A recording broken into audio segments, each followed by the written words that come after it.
ನಮಸ್ಕಾರ. ಮೌಲ್ಯಾಂಕನ ಪರೀಕ್ಷೆ ಮಾರ್ಚ್ 2024ರ ಪರೀಕ್ಷಾ ಸಿದ್ಧತೆಗಾಗಿ ಇಲಾಖೆಯಿಂದ ಪ್ರಶ್ನೋತ್ತರ ಪತ್ರಿಕೆಗಳನ್ನು ಪ್ರಕಟಿಸಿರುವಂಥದ್ದು. ಈ ಒಂದು ವೆಬ್ಸೈಟ್ನಲ್ಲಿ ಪ್ರಕಟಿಸಿರುವಂಥ 9ನೇ ತರಗತಿಯ ಪ್ರಥಮ ಭಾಷೆ ಕನ್ನಡ ವಿಷಯದ ಈ ಒಂದು ಪ್ರಶ್ನೆ ಪತ್ರಿಕೆಯ ಮಾದರಿ ಉತ್ತರಗಳನ್ನು ಈ ವಿಡಿಯೋದಲ್ಲಿ ನೋಡ್ಕೊಂಡು ಬರೋಣ. ಯಾವ ರೀತಿಯಾಗಿ ಈ ಒಂದು ಪ್ರಶ್ನೆ ಪತ್ರಿಕೆಯನ್ನು ಉತ್ತರಿಸಿ ಪ್ರಾಕ್ಟೀಸ್ ಮಾಡಿಕೊಳ್ಳುವುದು ಅನ್ನೋದನ್ನು ಸಂಪೂರ್ಣವಾಗಿ ನೋಡ್ಕೊಂಡು ಬರೋಣ. ಎಲ್ಲ ಪ್ರಶ್ನೆಗಳನ್ನು ಹೇಗೆ ಉತ್ತರಿಸುವುದು ಅನ್ನೋದನ್ನು ಸಹ ಡೀಟೇಲ್ ಆಗಿ ತಿಳ್ಕೊಂಡು ಬರೋಣ. ನಾವು ಈಗಾಗಲೇ ಈ ಒಂದು ಪ್ರಶ್ನೆ ಪತ್ರಿಕೆಗೆ ಸಂಬಂಧಿಸಿದಂತೆ ಹಿಂದಿನ ವಿಡಿಯೋದಲ್ಲಿ ನೋಡ್ಕೊಂಡು ಬಂದಾಗಿದೆ. ಇದರಲ್ಲಿರುವಂಥ ಪ್ರಶ್ನೆಗಳೇನಿವೆ ಮತ್ತು ಇದನ್ನು ಹೇಗೆ ಫಿಲ್ ಮಾಡಿಕೊಳ್ಳುವುದು ಈ ಎಲ್ಲ ಅಂಶವನ್ನು ತಿಳಿದುಕೊಂಡಿದ್ದೇವೆ. ಒಂದು ವೇಳೆ ಆ ವಿಡಿಯೋ ವೀಕ್ಷಿಸಬೇಕಂದರೆ ಡಿಸ್ಕ್ರಿಪ್ಷನ್ ಬಾಕ್ಸ್ನಲ್ಲಿ ಲಿಂಕ್ ಇರ್ತದೆ. ಆ ವಿಡಿಯೋವನ್ನು ವೀಕ್ಷಿಸಿ ನೀವು ಉತ್ತರಿಸಿ ಪ್ರಾಕ್ಟೀಸ್ ಮಾಡ್ಕೊಳ್ಬೋದು, ಅಥವಾ ಉತ್ತರಿಸಿ ಪ್ರಾಕ್ಟೀಸ್ ಮಾಡಿದ ನಂತರ ಇಲ್ಲಿರುವಂಥ ಉತ್ತರಗಳನ್ನು ನಿಮ್ಮ ಒಂದು ಉತ್ತರದೊಂದಿಗೆ ತಾಳೆ ನೋಡ್ಕೊಳ್ಬಹುದಾಗಿರುವಂಥದ್ದಾಗಿದೆ. ಮೊದಲನೇ ವಿಭಾಗದಲ್ಲಿ ಕೆಳಗಿನ ಪ್ರಶ್ನೆಗಳಿಗೆ ಅಥವಾ ಪೂರ್ಣ ಹೇಳಿಕೆಗಳಿಗೆ 4 ಆಯ್ಕೆಗಳನ್ನು ನೀಡಲಾಗಿದೆ. ಅವುಗಳಲ್ಲಿ ಸೂಕ್ತವಾದ ಉತ್ತರವನ್ನು ಆರಿಸಿ ಅದರ ಕ್ರಮಾಕ್ಷರದೊಂದಿಗೆ ಬರೆಯಿರಿ ಅಂತ ಹೇಳಿ ಕೇಳಿರುವಂಥದ್ದು. 6 ಬಹು ಆಯ್ಕೆಯ ಪ್ರಶ್ನೆಗಳಲ್ಲಿರುವಂಥದ್ದು. ಪ್ರತಿಯೊಂದು ಸರಿ ಉತ್ತರಕ್ಕೂ 1 ಅಂಕ ಇಲ್ಲಿ ದೊರೆಯುವಂಥದ್ದು ಆಗಿದೆ. ಇಲ್ಲಿ ಮೊದಲನೇ ಪ್ರಶ್ನೆ, ಅಂಬೇರ ಜಯಪುರದ ಪೂರ್ವಕಾಲದ ರಾಜಧಾನಿ. ಈ ವಾಕ್ಯದಲ್ಲಿರುವ ಅನುಸ್ವಾರ ಸಹಿತ ಪದ ಕೇಳಿರುವಂಥದ್ದು. ಯಾವುದು ಅನುಸ್ವಾರ ಸಹಿತ ಪದ ಆಗಿರುವಂಥದ್ದು? ಅಂಬೇರ ಜಯಪುರದ ಪೂರ್ವಕಾಲದ ರಾಜಧಾನಿ. ಇದರ ಉತ್ತರ ಬಂದಿರುವಂಥದ್ದು ಸರಿಯಾಗಿರುವಂಥ ಉತ್ತರ ಏನು ಬರುತ್ತೆ ಅಂದಾಗ ಎ ಆಯ್ಕೆ ಅಂಬೇರ ಬರುವಂಥದ್ದು ಆಗಿದೆ. ಇದನ್ನು ಯಾವ ರೀತಿಯಾಗಿ ಇಲ್ಲಿ ಉತ್ತರಿಸಿಕೊಳ್ಳುವುದು ಅಂತ ಹೇಳಂದಾಗ ಇಲ್ಲಿ ಈ ಬಾಕ್ಸ್ನಲ್ಲಿ ಎ ಆಯ್ಕೆ ಅಂತೇಳಿ ಹಾಕಬೇಕಾಗಿರುವಂಥದ್ದು. ಇನ್ನು ಇಲ್ಲಿರುವಂಥ ಉತ್ತರ ಅಂಬೇರವನ್ನು ಇಲ್ಲಿ ಬರೆದುಕೊಳ್ಳಬೇಕಾಗಿರುವಂಥದ್ದು ಆಗಿದೆ. ಹೀಗೆ ಈ ಒಂದು ಪ್ರಶ್ನೆ ಕಮ್ ಉತ್ತರ ಪತ್ರಿಕೆಯಲ್ಲಿ ಉತ್ತರಿಸಬೇಕಾಗಿರುವಂಥದ್ದು ಆಗಿದೆ. ಇನ್ನು ಎರಡನೇ ಪ್ರಶ್ನೆ ನೋಡಿದಾಗ, ಅರಮನೆಯ ಮೇಲಿನ ಅಂಗಳವನ್ನೇರಿ ಹೋದರೆ ದೊಡ್ಡದೊಂದು ಸಭಾಂಗಣ ಬರುತ್ತದೆ. ಇಲ್ಲಿರುವ ಸಭಾಂಗಣ ಪದವು ಈ ಸಂಧಿಗೆ ಉದಾಹರಣೆಯಾಗಿದೆ. ಸಭಾಂಗಣ ಅನ್ನೋ ಪದ ಯಾವ ಸಂಧಿಗೆ ಉದಾಹರಣೆ ಆಗುತ್ತೆ? ಇದು ಸವರ್ಣ ದೀರ್ಘ ಸಂಧಿಗೆ ಉದಾಹರಣೆಯಾಗಿರುವಂಥ ಪದ ಎ ಆಯ್ಕೆ ಇರುವಂಥದ್ದು ಆಗಿದೆ. ಇನ್ನು ಮುಂದಿನ ಪ್ರಶ್ನೆ ಇರುವಂಥದ್ದು ಮೂರನೇ ಪ್ರಶ್ನೆ, ತಲಕಾಡಿನಲ್ಲಿ ಶಾಂತಿ ಸ್ಥಾಪನೆ ಮಾಡಿ 4 ದಿನಗಳಾದ ಮೇಲೆ ರಾಜಧಾನಿಗೆ ಹಿಂದಿರುಗೋಣ. ಇಲ್ಲಿ ಸ್ಥಾಪನೆ ಮಾಡಿ ಪದವು ಈ ಸಮಾಸದ ಉದಾಹರಣೆಯಾಗಿದೆ.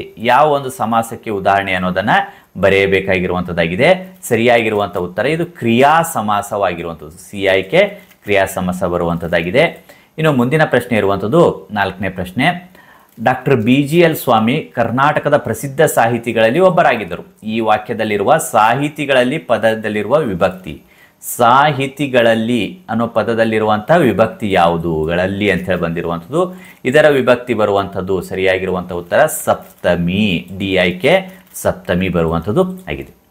ಇನ್ನು ಮುಂದಿನ ಪ್ರಶ್ನೆ 5ನೇ ಪ್ರಶ್ನೆ, ಭಿನ್ನಹ ಗುರುವೇ ಧ್ಯಾನಕ್ಕೆ ಬೇಸರ ಆದಾಗ ನಿನ್ನ ನಾದಿಯ ಮಾಡಿಕೊಂಡು ಕನ್ನಡದೊಳಗೊಂದು ಕಥೆಯ ಪೇಳುವೆನು. ಇಲ್ಲಿ ಭಿನ್ನಹ ಪದದ ತತ್ಸಮ ರೂಪ ಯಾವುದು ನೋಡೋಣ, ಕಮೆಂಟ್ ಮಾಡಿ ಸಹ ತಿಳಿಸಿ. ಭಿನ್ನಹ ಪದದ ತತ್ಸಮ ರೂಪ ಇರುವಂಥದ್ದು ವಿಜ್ಞಾಪನೆ ಇರುವಂಥದ್ದು ಆಗಿದೆ. ನೆಕ್ಸ್ಟ್ ಮುಂದಿನ ಪ್ರಶ್ನೆ ಇರುವಂಥದ್ದು 6ನೇ ಪ್ರಶ್ನೆ, ಬಹು ಆಯ್ಕೆ ಪ್ರಶ್ನೆಯಲ್ಲಿ ಕೊನೆಯ ಪ್ರಶ್ನೆ ಆಗಿರುವಂಥದ್ದು, ತಾಯಿಯು ಅಡಿಗೆಯನ್ನು ಮಾಡುತ್ತಾಳೆ. ಇಲ್ಲಿ ಮಾಡುತ್ತಾಳೆ ಪದದ ಧಾತು ಮಾಡುತ್ತಾಳೆ ಅಂತ ಹೇಳಿ ಕೊಟ್ಟಿದ್ದಾರೆ. ಇದರ ಧಾತು ಯಾವುದು ಬರುತ್ತೆ ಅಂತ ಹೇಳಿದಾಗ ಸರಿಯಾಗಿರುವಂಥ ಉತ್ತರ ಮಾಡು. ಮಾಡುತ್ತಾಳೆ ಅನ್ನೋದಕ್ಕೆ ಮಾಡು ಅಂಥೇಳಿ ಬರುವಂಥದ್ದಾಗಿದೆ. ಇನ್ನು ಇಲ್ಲಿ 2ನೇ ವಿಭಾಗದಲ್ಲಿ ನೀಡಿರುವ ಗದ್ಯ ಭಾಗವನ್ನು ಓದಿಕೊಂಡು ಕೆಳಗಿನವುಗಳಲ್ಲಿ ಮೊದಲ 2 ಪದಗಳಿಗಿರುವ ಸಂಬಂಧದಂತೆ 3ನೇ ಪದಕ್ಕೆ ಸರಿ ಹೊಂದುವ ಸಂಬಂಧಿ ಪದವನ್ನು ಬರೆಯಿರಿ ಅಂತ ಹೇಳಿ ಕೇಳಿರುವಂಥದ್ದು. ಇಲ್ಲಿ 4 ಪ್ರಶ್ನೆವೇ, ಪ್ರತಿಯೊಂದು ಸರಿ ಉತ್ತರಕ್ಕೂ 1 ಅಂಕದಂತೆ ಒಟ್ಟು 4 ಅಂಕಗಳು ಇಲ್ಲಿರುವಂಥದ್ದು. ಈ ಒಂದು ಗದ್ಯ ಭಾಗವನ್ನು ನೀವು ಪಾಸ್ ಮಾಡಿ ನೋಡ್ಕೊಂಡು ಬರ್ಬೋದು, ಅಥವಾ ನಿಮ್ಮ ಹತ್ರ ಇರುವಂಥ ಪ್ರಶ್ನೆ ಪತ್ರಿಕೆಯಲ್ಲಿ ಇದನ್ನು ಸ್ಟಡಿ ಮಾಡ್ಕೊಳ್ಬೋದಾಗಿರುವಂಥದ್ದು. ಈ ಒಂದು ಗದ್ಯ ಭಾಗವನ್ನು ನೋಡಿಕೊಂಡಾದ ನಂತರ ಇಲ್ಲಿ 7ನೇ ಪ್ರಶ್ನೆ ಇರುವಂಥದ್ದು, ಪಂಡಿತರು ಇರುವಂಥದ್ದು. ಪಂಡಿತ ಏಕವಚನದಲ್ಲಿ, ಪಂಡಿತರು ಬಹುವಚನ ಇರುವಂಥದ್ದು. ಹಾಗೆ ಮೇಧಾವಿ, ಈ ಮೇಧಾವಿ ಬಹುವಚನಕ್ಕೆ ಪರಿವರ್ತಿಸಿದಾಗ ಬರುವಂಥದ್ದು ಮೇಧಾವಿಗಳು ಅನ್ನೋದು ಬರುವಂಥದ್ದಾಗಿದೆ. ಇನ್ನು 8ನೇ ಪ್ರಶ್ನೆ ಇರುವಂಥದ್ದು ಏನಿದೆ, ಕಾರ್ಯ ಅಂದರೆ ಕೆಲಸ ಅಂತ ಹೇಳಿ ಕೊಟ್ಟಿರುವಂಥದ್ದು. ಹಾಗೆ ಶ್ರೇಯಸ್ಸು ಅನ್ನೋದಕ್ಕೆ ಯಾವ ರೀತಿಯಾಗಿ ಬರೆದುಕೊಳ್ಬೇಕಂತ ಹೇಳಿದಾಗ ಶ್ರೇಯಸ್ಸು ಅನ್ನೋದಕ್ಕೆ ಲಾಭ, ಜಯ ಅಥವಾ ಕೀರ್ತಿ ಅಂಥೇಳಿ ಈ 3ರಲ್ಲಿ ಯಾವುದಾದ್ರೂ 1 ಅಥವಾ 3 ಸಹ ಇಲ್ಲಿ ಉತ್ತರಿಸಬಹುದಾಗಿರುವಂಥದ್ದು ಆಗಿದೆ. ಇನ್ನು ಮುಂದಿನ ಪ್ರಶ್ನೆ ಇರುವಂಥದ್ದು, ಸಾವಿರವಿರಲಿ ಅಲ್ಪ ವಿರಾಮ ಚಿಹ್ನೆ ಬರಬೇಕು. ಸಾವಿರವಿರಲಿ ಅನ್ನೋದಕ್ಕೆ ಇಲ್ಲಿ ಅಲ್ಪ ವಿರಾಮ ಚಿಹ್ನೆ ಬಂದಿರುವಂಥದ್ದು. ಆಧರಿಸುವೆಯಾ ಅನ್ನೋದು ಇಲ್ಲಿ ಅಲ್ಪ ವಿರಾಮ ಇದೆ, ಅಲ್ಲಿ ಬರೆದಿರುವಂಥದ್ದು. ಇಲ್ಲಿ ಪ್ರಶ್ನಾರ್ಥಕ ಚಿಹ್ನೆ ಇರುವಂಥದ್ದು. ಆಧರಿಸುವೆಯಾ ಅಂಥೇಳಿ ಇಲ್ಲಿ ಬರುವಂಥದ್ದು ಪ್ರಶ್ನಾರ್ಥಕ ಅಂಥೇಳಿ ಉತ್ತರಿಸುತ್ತೇವೆ. ಇನ್ನು ಮುಂದಿನ ಪ್ರಶ್ನೆ ಇರುವಂಥದ್ದು, ಒಬ್ಬ ಅನ್ನೋದು ಸಂಖ್ಯೆಯ ವಾಚಕವಾಗಿರುವಂಥದ್ದು. 10 ಅನ್ನೋದು ಏನಾಗಿದೆ? ಒಬ್ಬ ಅನ್ನೋದು ಸಂಖ್ಯೆವಾಚಕ ಆದರೆ 10 ಅನ್ನೋದು ಸಹ ಸಂಖ್ಯಾವಾಚಕ ಆಗಿರುವಂಥದ್ದು.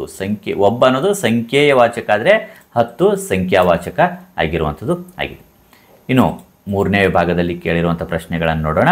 ಕೆಳಗಿನ ಪ್ರತಿಯೊಂದು ಪ್ರಶ್ನೆಗಳಿಗೆ ಒಂದೊಂದು ವಾಕ್ಯದಲ್ಲಿ ಉತ್ತರ ಬರೆಯಿರಿ ಅಂತ ಕೇಳಿರುವಂಥದ್ದು. 7 ಪ್ರಶ್ನೆ ಇವೆ, ಪ್ರತಿಯೊಂದಕ್ಕೂ 1 ಅಂಕ ಇರುವಂಥದ್ದು.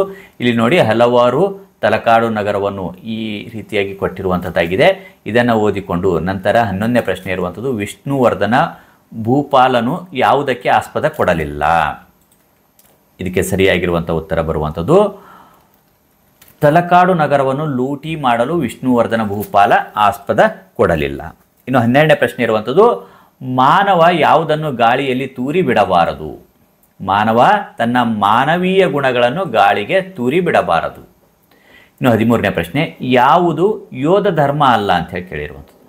ಸೆರೆಸಿಕ್ಕ ಸೈನಿಕರ ಮೇಲೆ ದೌರ್ಜನ್ಯ ನಡೆಸುವುದು ಯೋಧ ಧರ್ಮವಲ್ಲ. ಇದನ್ನು ದೌರ್ಜನ್ಯ ಅಂತ ಹೇಳಿ ಮಾಡ್ಕೊಳ್ಳಿ.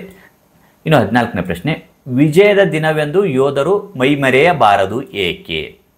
ಇದು ನಮ್ಮ ಸತ್ವ ಪರೀಕ್ಷೆಯ ಸಮಯವಾಗಿರುವುದರಿಂದ ವಿಜಯದ ದಿನವೆಂದು ಯೋಧರು ಮೈಮರೆಯಬಾರದು. ಇನ್ನು 15ನೇ ಪ್ರಶ್ನೆ ಇರುವಂಥದ್ದು, ತತ್ವಪದಕಾರರು ಯಾರ ಸ್ನೇಹ ಜಾತಿ ಜನ್ಮಕ ಬೇಡ ಎಂದಿದ್ದಾರೆ? ತತ್ವಪದಕಾರರು ಮಾತಿನೊಳಗ ಮಾತಿಲ್ಲದವನ ಸ್ನೇಹ ಜಾತಿ ಜನ್ಮಕ ಬೇಡ ಎಂದಿದ್ದಾರೆ. ಇನ್ನು 16ನೇ ಪ್ರಶ್ನೆ ಇರುವಂಥದ್ದು, ಯಾರ ಸ್ನೇಹ ಮಾಡಿ ಕೆಡಬಾರದು? ಹೀನ ಮನುಷ್ಯನ ಸ್ನೇಹ ಮಾಡಿ ಕೆಡಬಾರದು. 17ನೇ ಪ್ರಶ್ನೆ, ಕಡ್ಡಿ ಕಡ್ಡಿ ಕೂಡಿಸಿ ಗೂಡು ಕಟ್ಟುವುದು ಬಿರುಗಾಳಿಯ ವಿರುದ್ಧ ಯುದ್ಧ ಸಾರುವುದು. ಸುಳಿವು ಆಧರಿಸಿ ಉತ್ತರಿಸಿ ಅಂತ ಕೇಳಿರುವಂಥದ್ದು. ಬಿರುಗಾಳಿಯ ವಿರುದ್ಧ ಯುದ್ಧ ಸಾರುವವರು ಯಾರು ಅಂತ ಕೇಳಿರುವುದು. ಬಿರುಗಾಳಿಯ ವಿರುದ್ಧ ಯುದ್ಧ ಸಾರುವುದು ಪುಟ್ಟ ಹಕ್ಕಿ ಆಗಿರುವಂಥದ್ದು ಆಗಿದೆ. ಇನ್ನು 4ನೇ ವಿಭಾಗದಲ್ಲಿ ಕೇಳಿರುವಂಥ ಪ್ರಶ್ನೆಗಳನ್ನು ನೋಡೋಣ. 4ನೇ ವಿಭಾಗದಲ್ಲಿರುವಂಥದ್ದು, ಕೆಳಗಿನ ಪ್ರಶ್ನೆಗಳಿಗೆ 3 ಅಥವಾ 4 ವಾಕ್ಯಗಳಲ್ಲಿ ಉತ್ತರ ಬರೆಯಿರಿ ಅಂತ ಕೇಳಿರುವಂಥದ್ದು. 10 ಪ್ರಶ್ನೆ ಇವೆ, ಎಲ್ಲ ಪ್ರಶ್ನೆಗೆ 2 ಅಂಕ ಇರುವಂಥದ್ದು. ಪ್ರತಿಯೊಂದು ಪ್ರಶ್ನೆಗೆ 2 ಅಂಕ, ಹಾಗಾಗಿ 20 ಅಂಕಗಳು ಇಲ್ಲಿ ಬರುವಂಥದ್ದು. 18ರಿಂದ 19ಕ್ಕೆ ನೀಡಿರುವ ಗದ್ಯವನ್ನು ಓದಿಕೊಂಡು ಉತ್ತರಿಸಬೇಕಾಗಿದೆ. ಇಲ್ಲಿ ಗದ್ಯವನ್ನು ನೀವು ಓದಿಕೊಳ್ಳಿ. ಪ್ರಿಯ ಅನುಜ ಉಪಾಯದಿಂದ ಅಂಥೇಳಿ ಇರುವಂಥ ಗದ್ಯವನ್ನು ನೀವು ಫಾಜ್ ಮಾಡಿ ನೋಡ್ಕೊಳ್ಬೋದು. ಇಲ್ಲಿ 18ನೇ ಪ್ರಶ್ನೆಗೆ ಉತ್ತರ, ರಾಜನು ಯಾವ ಯಾವ ವ್ಯಕ್ತಿಗಳನ್ನು ತ್ಯಜಿಸಬೇಕು ಅಂತ ಕೇಳಿರೋ. ಉಪಾಯದಿಂದ ಹಣ ಕೀಳುವ ವೈದ್ಯನನ್ನು, ಒಡೆಯನನ್ನೇ ದೋಷಿಸುವ ಸೇವಕನನ್ನು, ಖಜಾನೆ ಐಶ್ವರ್ಯದ ಮೇಲೆ ಕಣ್ಣಿಟ್ಟಿರುವ ಸೈನಿಕನನ್ನು ರಾಜನು ತ್ಯಜಿಸಬೇಕು. ಇನ್ನು 19ನೇ ಪ್ರಶ್ನೆ, ಸೇನಾಪತಿಯಾಗಬೇಕಾದವ ಗುಣ ಸ್ವಭಾವ ಹೇಗಿರಬೇಕು ಅಂತ ಕೇಳಿರೋದು. ಸೇನಾಪತಿಯಾಗಬೇಕಾದವನ ಗುಣ ಸ್ವಭಾವ ಹೇಗಿರಬೇಕೆಂದರೆ, ರಾಜನ ಸತ್ಕಾರದಿಂದ ಸಂತೃಪ್ತನಾದನು, ಶೂರನು, ಸೇನೆಯನ್ನು ವ್ಯವಸ್ಥೆಗೊಳಿಸುವುದರಲ್ಲಿ ಸಮರ್ಥನು, ಧೀರನು ಮತ್ತು ಲಂಚ ಮೊದಲಾದವಕ್ಕೆ ಆಸೆ ಪಡೆದ ಮನಶುದ್ಧಿಯುಳ್ಳವನು ಆಗಿರಬೇಕು ಅಂಥೇಳಿ ಉತ್ತರಿಸಬೇಕಾಗಿರುವಂಥದ್ದಾಗಿದೆ. ಇನ್ನು 19ನೇ ಪ್ರಶ್ನೆ ಆದ ನಂತರ 20ನೇ ಪ್ರಶ್ನೆ ಸಂಖ್ಯೆ 20 ಮತ್ತು 21ಕ್ಕೆ ಚಿತ್ರ ಆಧರಿಸಿ ಉತ್ತರಿಸಿ ಅಂತ ಹೇಳಿ ಕೇಳಿರುವಂಥದ್ದು. ಇಲ್ಲಿ ನೀವು ಚಿತ್ರವನ್ನು ಗಮನಿಸ್ತಾ ಇದ್ದೀರಿ. ಈ ಚಿತ್ರವನ್ನು ಆಧರಿಸಿ ಈ ಪ್ರಶ್ನೆಗೆ ಉತ್ತರಿಸಬೇಕಾಗಿರುವಂಥದ್ದು 20ನೇ ಪ್ರಶ್ನೆ. ಚಿತ್ರದಲ್ಲಿರುವ ಜನಪದ ಕಲಾ ಪ್ರಕಾರದ ಪ್ರದರ್ಶನ ಯಾವ ಯಾವ ಸಂದರ್ಭಗಳಲ್ಲಿ ನಡೆಯುತ್ತದೆ ಅಂಥೇಳಿ ಕೇಳಿರುವಂಥದ್ದು ಆಗಿದೆ. ಜನಪದ ಕಲೆಗಳಲ್ಲಿ ಡೊಳ್ಳು ಕುಣಿತ ವಿಶಿಷ್ಟವಾದುದು. ಶ್ರಾವಣ ಸೋಮವಾರ, ಅಮಾವಾಸ್ಯೆ ದಿನ ಮತ್ತು ಯುಗಾದಿ ಎಂದು ಪಲ್ಲಕ್ಕಿ ಉತ್ಸವದ ತರುವಾಯ ಬರಮದೇವರ ಗುಡಿಯ ಮುಂದೆ ಡೊಳ್ಳಿನ ಹಾಡುಗಳ ಕಲಾ ಪ್ರದರ್ಶನ ನಡೆಯುತ್ತದೆ.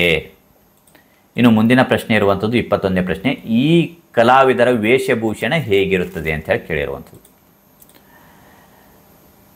ಡೊಳ್ಳು ಬಾರಿಸುವವರು ದೇಹದ ಮೇಲುಭಾಗಕ್ಕೆ ಕರಿಯ ಕಂಬಳಿಯನ್ನು, ಸೊಂಟದ ಭಾಗಕ್ಕೆ ಮೊಳಕಾಲ ಮೇಲೆ ಬರುವಂತೆ ಕಚ್ಚೆ ಪಂಚೆಯನ್ನು ಉಡುತ್ತಾರೆ. ಕೆಲವೊಮ್ಮೆ ಹುಲಿಯ ಚರ್ಮದ ರೀತಿಯ ಉಡುಪನ್ನು ಧರಿಸುತ್ತಾರೆ. ಕುಣಿತದ ಕಾಲಕ್ಕೆ ವಾದ್ಯಗಾರರು ಹಸಿರು ಇಲ್ಲವೇ ಕೆಂಪು ಬಣ್ಣದ ಗಗ್ಗರಿ, ಅಂಗಿ, ಟೊಪ್ಪಿಗೆ ತೊಡುತ್ತಾರೆ. ಎರಡೂ ಕೈಗಳಲ್ಲೂ ಅದೇ ಬಣ್ಣದ ಕರವಸ್ತ್ರ ಹಿಡಿದಿರುತ್ತಾರೆ. ಇನ್ನು ಮುಂದಿನ ಪ್ರಶ್ನೆ ಇರುವಂಥದ್ದು ಇಲ್ಲಿ 22ರಿಂದ 23ರವರೆಗಿನ ನೀಡಿರುವಂಥ ಪದ್ಯ ಭಾಗವನ್ನು ಆಧರಿಸಿ ಪ್ರಶ್ನೆಯನ್ನು ಉತ್ತರಿಸಬೇಕಾಗಿರುವಂಥದ್ದಾಗಿದೆ. ಇಲ್ಲಿ ಪದ್ಯವನ್ನು ಗಮನಿಸಿ. ಗುರುವಿಂದು ಅಂಥೇಳಿ ಈ ಪದ್ಯ ಪ್ರಾರಂಭವಾಗಿರುವುದು. ಈ ಪದ್ಯವನ್ನು ಓದಿಕೊಂಡಾದ ನಂತರ 22ನೇ ಪ್ರಶ್ನೆ ಇರುವಂಥದ್ದು, ಅಭಯ ರುಚಿಯು ತನಗೆ ಯಾವುದರ ಬಗೆಗೆ ಸ್ವಲ್ಪವೂ ಭಯವಿಲ್ಲ ಎಂದು ಹೇಳಿದ್ದಾನೆ. ಮಾರಿದತ್ತನು ಹೇಳಿದಂತೆ ಚಂಡಕರ್ಮನು ಗುರುವಿನ ಆಜ್ಞೆಯಂತೆ ಭಿಕ್ಷೆ ಬೇಡಲು ಹೊರಟಿದ್ದ ಅಭಯ ರುಚಿ ಮತ್ತು ಅಭಯ ರುಚಿಯರನ್ನು ಎಳೆದು ಬಲಿಪೀಠಕ್ಕೆ ತಂದು ನಿಲ್ಲಿಸಿದಾಗ ಧೈರ್ಯದಿಂದ ಇರುವ ಅಭಯ ರುಚಿಯ ಮುಖದ ತೇಜಸ್ಸನ್ನು ನೋಡಿ, ನಿನಗೆ ಈ ಸ್ಥಳವನ್ನು ನೋಡಿ ಭಯವಾಗುವುದಿಲ್ಲವೇ ಎಂದು ರಾಜನು ಕೇಳಿದನು. ಅಭಯ ರುಚಿಯು, ನನಗೆ ಈ ಸ್ಥಳವನ್ನು ನೋಡಿ ಯಾವುದೇ ಭಯವಾಗುತ್ತಿಲ್ಲ, ಆದರೆ ನಿನಗೆ ಬರುವ ಕೇಡನ್ನು ನೆನೆದು ಕರುಣೆಯಿಂದ ಮನಸ್ಸು ಮರಗುತ್ತಿದೆ ಎಂದು ರಾಜನಿಗೆ ಹೇಳಿದನು. ಇನ್ನು 23ನೇ ಪ್ರಶ್ನೆ, ಅಭಯ ರುಚಿ ತಲ್ಲಣಗೊಳ್ಳಲು ಕಾರಣವೇನು ಅಂತ ಕೇಳಿರುವಂಥದ್ದು. ಅಭಯರುಚಿ ಕೇವಲ ಸಂಕಲ್ಪ ಹಿಂಸೆಯ ಫಲವಾಗಿ ಅನೇಕ ಜನ್ಮಾಂತರಗಳನ್ನು ಎತ್ತಿದನು. ಆದರೆ ಮಾರಿದತ್ತನು ಈಗ ನಿಜವಾಗಿಯೂ ಪ್ರಾಣಿ ಬಲಿ ಮತ್ತು ನರಬಲಿಯನ್ನು ನೀಡುತ್ತಿದ್ದಾನೆ. ಇದರಿಂದ ಅವನು ಮುಂದೆ ಅನುಭವಿಸಲೇಬೇಕಾದ ಕೇಡನ್ನು ನೆನೆದು ತಲ್ಲಣಗೊಂಡನು. ಇನ್ನು ಇದಾದ ನಂತರ 24ನೇ ಪ್ರಶ್ನೆ. ಮನೆಯಲ್ಲಿ ಇದ್ದ ಸೃಜನಶೀಲ ವಾತಾವರಣ ಪಂಡರಿಬಾಯಿಯವರ ಕಲಾವಿದೆ ವ್ಯಕ್ತಿತ್ವವನ್ನು ರೂಪಿಸುವಲ್ಲಿ ಪ್ರಮುಖ ಪಾತ್ರ ವಹಿಸಿತು. ಹಾಗಾದರೆ ಪಂಡರಿಬಾಯಿಯವರು ಕಲಾವಿದೆಯಾಗಿ ರೂಪುಗೊಳ್ಳಲು ಅವರ ಮನೆಯಲ್ಲಿದ್ದ ಸೃಜನಶೀಲ ವಾತಾವರಣ ಎಂತಹದ್ದು ಅನ್ನೋದು ಕೇಳಿರುವಂಥದ್ದಾಗಿದೆ. 24ನೇ ಪ್ರಶ್ನೆ ಉತ್ತರ. ತಂದೆ ಹರಿದಾಸರಾಗಿ, ತಾಯಿ ಶಾಲಾ ಶಿಕ್ಷಕಿಯಾಗಿ ದುಡಿದು ಕುಟುಂಬವನ್ನು ಸಾಕಬೇಕಿತ್ತು. ಪಂಡರಿಬಾಯಿಯವರ ಕುಟುಂಬ ಶ್ರದ್ಧಾಭಕ್ತಿಗಳನ್ನು ಅತ್ಯಂತ ಶಿಸ್ತಿನಿಂದ ಪರಿಪಾಲಿಸುತ್ತಿತ್ತು. ಚಿಕ್ಕಂದಿನಿಂದಲೇ ಪಂಡರಿಬಾಯಿಯವರಿಗೆ ಸಂಗೀತದ ಅಭ್ಯಾಸವಾಗಿತ್ತು. ಹರಿಕತೆ ಮಾಡುವುದನ್ನು ಹಾಗೂ ಕೀರ್ತನೆ ಮಾಡುವುದನ್ನು ಇವರು ಕಲಿತಿದ್ದರು. ಮನೆಯಲ್ಲಿ ಇದ್ದ ಸೃಜನಶೀಲ ವಾತಾವರಣ ಪಂಡರಿಬಾಯಿಯವರ ಕಲಾವಿದೆ ವ್ಯಕ್ತಿತ್ವವನ್ನು ರೂಪಿಸುವಲ್ಲಿ ಪ್ರಮುಖ ಪಾತ್ರ ವಹಿಸಿತು. ಇನ್ನು 25ನೇ ಪ್ರಶ್ನೆ. ಲಾಂಚು ಬರುವವರಿಗೆ ಹೊತ್ತು ಕಳೆಯಲು ಹೊಳೆದಂಡೆಯಲ್ಲಿ ನಿಂತಿರುವ ಜನ ವಿವಿಧ ಚಟುವಟಿಕೆಗಳನ್ನು ಮಾಡುತ್ತಿರುತ್ತಾರೆ. ಏನೆಲ್ಲ ಚಟುವಟಿಕೆಗಳನ್ನು ಮಾಡಬಹುದು ಯೋಚಿಸಿ ಬರೆಯಿರಿ ಅಂತ ಹೇಳಿ ಕೇಳಿರುವಂಥದ್ದು. ಲಾಂಚು ಬರುವವರಿಗೆ ಹೊತ್ತು ಕಳೆಯಲು ಹೊಳೆದಂಡೆಯಲ್ಲಿ ನಿಂತು ದಂಡೆ ಗುಂಡ ಅಡ್ಡಾಡುತ್ತಾ ಕಪ್ಪೆ ಚಿಪ್ಪು, ನುಣ್ಣನೆ ಉರುಟು ಕಲ್ಲುಗಳನ್ನು ಆರಿಸಬಹುದು. ಆರಿಸಿದ ಕಲ್ಲನ್ನು ಹೊಳೆಗೆ ಎಸೆಯಬಹುದು. ಕಲ್ಲು ಬಿದ್ದ ಜಾಗದಲ್ಲಿ ಎದ್ದ ಅಲೆಯಾಗಿ ನಿಮ್ಮತ್ತಲೇ ತೇಲಿ ಬರುವುದನ್ನು ನೋಡುತ್ತಾ ಮೈಮರೆಯಬಹುದು. ನಿಮ್ಮ ಬಳಿ ತಿಂಡಿ ಇದ್ದರೆ ಮೀನುಗಳಿಗೆ ಎಸೆಯಬಹುದು. ಇನ್ನು 26ನೇ ಪ್ರಶ್ನೆ. ನನ್ನಾಸೆ ಕವನದ ಪ್ರಕಾರ ಮತ್ತೊಬ್ಬರಿಗೆ ಬೆಳಕು ನೀಡಲು ತನ್ನನ್ನೇ ಸುಡುವ ಬತ್ತಿ ನಾನಾಗಬೇಕು. ಹಾಗಾದರೆ ಪುಣ್ಯವಂತರಿಗೆ ನೆರಳಾಗಲು ಹಾಗೂ ದಾಹಗೊಂಡವರ ತನುವ ತಣಿಸಲು ಏನಾಗಬೇಕು ಅಂತೇಳಿ ಕೇಳಿರುವಂಥದ್ದಾಗಿದೆ. 26ನೇ ಪ್ರಶ್ನೆ ಉತ್ತರ. ಮಣ್ಣಲ್ಲಿ ಮಣ್ಣಾಗಿ ಮಣ್ಣ ಮೇಲೊಂದು ಮರವಾಗಿ ಪುಣ್ಯವಂತರಿಗೆ ನೆರಳಾಗಬೇಕು. ಹಾಗೆಯೇ ಭತ್ತದ ಹೊರತೆ ಸದಾ ಚಿಮ್ಮುತ್ತಲಿರುವ ಚಿಲುಮೆ ನಾನಾಗಿ ದಾಹಗೊಂಡವರ ತನುವ ತಣಿಸುವಂತಾಗಬೇಕು ಅಂತೇಳಿ ಹೇಳಿರುವಂಥದ್ದು ಆಗಿದೆ. ಇನ್ನು ಮುಂದಿನ ಪ್ರಶ್ನೆ ಇರುವಂಥದ್ದು 23ನೇ ಪ್ರಶ್ನೆ. ಕುಡಿತಮ್ಮ ಜೀವ ಬದುಕಲಿ, ಮೊದಲು ಜೀವಕ್ಕೆ ಯಾವ ಕುಲಾನೂ ಇಲ್ಲ. ಗಾಳಿಗೆ ಕುಲ ಅದೇನು ತಮ್ಮ, ನೀರಿಗೆ ಕುಲ ಅದೇನು ತಮ್ಮ, ನೆಲಕ್ಕೆ ಕುಲ ಅದೇನು, ಅದು ನಾವು ಮಾಡಿಕೊಂಡದ್ದು ಕುಡಿ. ಇದರ ಅರ್ಥ ನಿಮ್ಮ ಮಾತುಗಳಲ್ಲಿ ಬರೆಯಿರಿ ಅಂತ ಹೇಳಿ ಕೇಳಿರುವಂಥದ್ದು.